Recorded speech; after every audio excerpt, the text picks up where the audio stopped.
पुणे बलात्कार प्रकरणानंतर प्रशासन अलर्ट मोडवर, आरोपीला फाशीची शिक्षा झाली पाहिजे अजित पवारांची प्रतिक्रिया. तर स्वारगेट डेपोमधील 23 सुरक्षा रक्षकांचे तत्काळ निलंबन, परिवहन मंत्री प्रताप सरनाईक यांची कठोर कारवाई. स्वारगेट बस स्थानकात शिवशाही बसमध्ये 26 वर्षांच्या तरुणीवर बलात्कार, दत्तात्रय गाडे असं आरोपीचं नाव. आरोपीवर साखळी चोरीचे गुन्हे दाखल, पोलिसांकडून शोध सुरू. स्वारगेट बस डेपोत ठाकरेंच्या शिवसेनेकडून तोडफोड, जुन्या एसटी बसमध्ये सापडले कॉन्डम्स आणि महिलांची अंतर्वस्त्र, सुरक्षा रक्षक काय करतायत, वसंत मोरेंचा प्रशासनावर हल्लाबोल.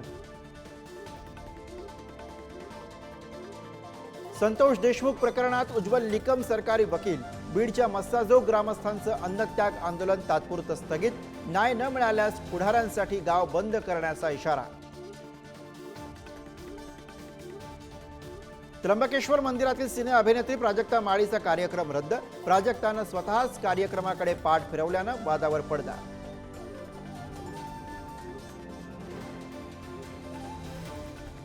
चाकू हल्ल्यात नांदेड शहरातील तरुणाचा मृत्यू, दुचाकीवरनं आलेल्या दोघांनी चाकू हल्ला करत केली हत्या, पोलिसांकडून आरोपीचा शोध सुरू. चंद्रपूर जिल्ह्यात 2 विविध ठिकाणी बुडून 6 जणांचा मृत्यू, राजुरा तालुक्यातील चुनाळामध्ये 3 युवकांचा वर्धा नदीमध्ये बुडून मृत्यू, तर वैनगंगा नदीमध्ये बुडून 3 सख्या बहिणींचा मृत्यू.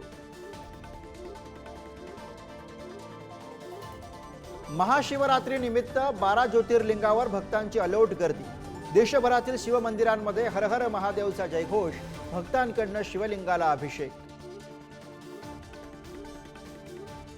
प्रयागराजमधल्या महाकुंभाची सांगता, तब्बल 65 कोटी भाविकांचं गंगा स्नान, तर 2027 मध्ये नाशिकमध्ये होणाऱ्या कुंभमेळ्याचे वेध.